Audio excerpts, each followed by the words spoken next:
पहला पाठ ईसायाह का ग्रंथ अध्याय 63 पद संख्या 16, 17, 64, 2 से 7 तक। प्रभु, तू ही हमारा पिता है, हमारा मुक्तिदाता, यही अनंत काल से तेरा नाम रहा है।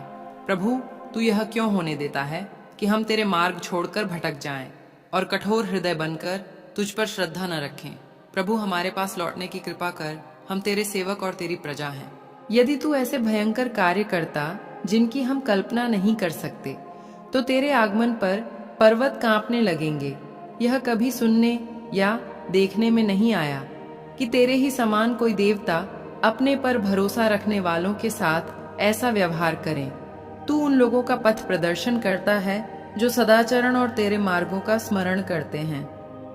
तू अप्रसन्न है क्योंकि हम पाप करते थे और बहुत समय से तेरे विरुद्ध विद्रोह करते आ रहे हैं। हम सब के सब अपवित्र हो गए और हमारे समस्त धर्म कार्य मलिन वस्त्र जैसे हो गए थे।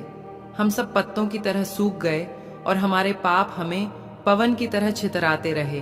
कोई न तो तेरा नाम लेता और न तेरी शरण में जाने का विचार करता है, क्योंकि तूने हमसे मुंह फेर लिया और हमारे पापों को हम पर हावी होने दिया।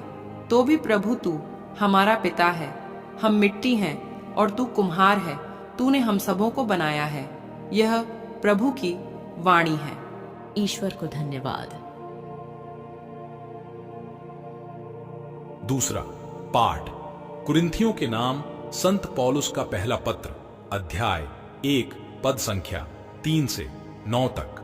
हमारा पिता ईश्वर और प्रभु ईसा मसीह आप लोगों को अनुग्रह तथा शांति प्रदान करें। आप लोगों को ईसा मसीह द्वारा ईश्वर का अनुग्रह प्राप्त हुआ है।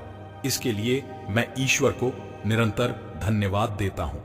मसीह का संदेश आप लोगों के बीच इस प्रकार दृढ़ हो गया है कि आप लोग मसीह से संयुक्त होकर अभिव्यक्ति और ज्ञान के सब प्रकार के वरदानों से संपन्न हो गए हैं।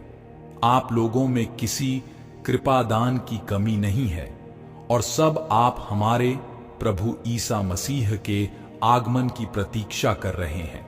ईश्वर अंत तक आप लोगों को विश्वास में सुदृढ़ बनाए रखेगा, जिससे आप हमारे प्रभु ईसा मसीह के दिन निर्दोष पाए जाएं।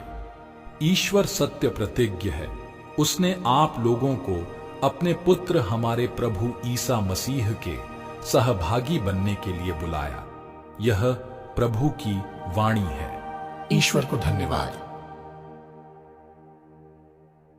सुसमाचार संत मार्कुस अध्याय 13 पद संख्या 33 से 37 तक। सावधान रहो, जागते रहो, क्योंकि तुम नहीं जानते कि वह समय कब आएगा। यह कुछ ऐसा है जैसे कोई मनुष्य विदेश चला गया हो। उसने अपना घर छोड़कर उसका भार अपने नौकरों को सौंप दिया हो। हर एक को उसका काम बता दिया हो और द्वारपाल को जागते रहने का आदेश दिया हो। तुम नहीं जानते कि घर का स्वामी कब आएगा, शाम को, आधी रात को, मुर्गे के बांग देते समय या भोर को। इसलिए जागते रहो, कहीं ऐसा ना हो कि वह अचानक पहुंचकर तुम्हें सोता हुआ पाए। जो बात मैं तुम लोगों से कहता हूं वही सबसे कहता हूं, जागते रहो। यह प्रभु का पवित्र सुसमाचार है। हे ख्रीस्त, तेरी स्तुति हो। मनन चिंतन। मध्य युग के दौरान राज्य और राज परिवार शासक शक्ति थे। जब भी आक्रमण का खतरा होता है तो जो राज्य खतरे में होता है वह आने वाले दुश्मन को देखने के लिए अपने राज्य से मीलों दूर सैनिकों को तैनात करता है। जैसे ही वे आने वाले दुश्मन को देखते हैं तो वे अपने बीगुल बजाते हैं या आने वाले आक्रमणकारियों के बारे में अपने राज्य के सैनिकों को सचेत करने के लिए जोर से चिल्लाते हैं।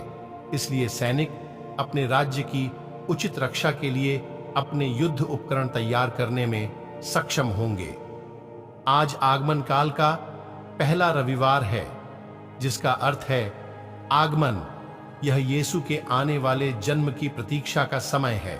मध्य युग के सैनिकों के विपरीत, जो अपने आक्रमणकारियों के आने की तैयारी करते थे, आगमन काल हमें याद दिलाता है कि हमें उस उद्धारकर्ता के आने की तैयारी करने की जरूरत है जिसने हमारे लिए अपना जीवन दे दिया। हम उनके आगमन की तैयारी कैसे कर रहे हैं? क्या यह एक ऐसी तैयारी है जिसमें भौतिक चीजें शामिल हैं? यीशु चाहते हैं कि हम उन पर और उनके साथ अपने रिश्ते पर अधिक ध्यान केंद्रित करके अपने आध्यात्मिक जीवन को तैयार करें। तो आइए हम सभी आज के वचन पर मनन चिंतन करें और यीशु के जन्म दिवस की तैयारी करें। आज के वचन को सुनने वाले सभी विश्वासी भाई बहनों को परमेश्वर आशीष प्रदान करे। आमीन।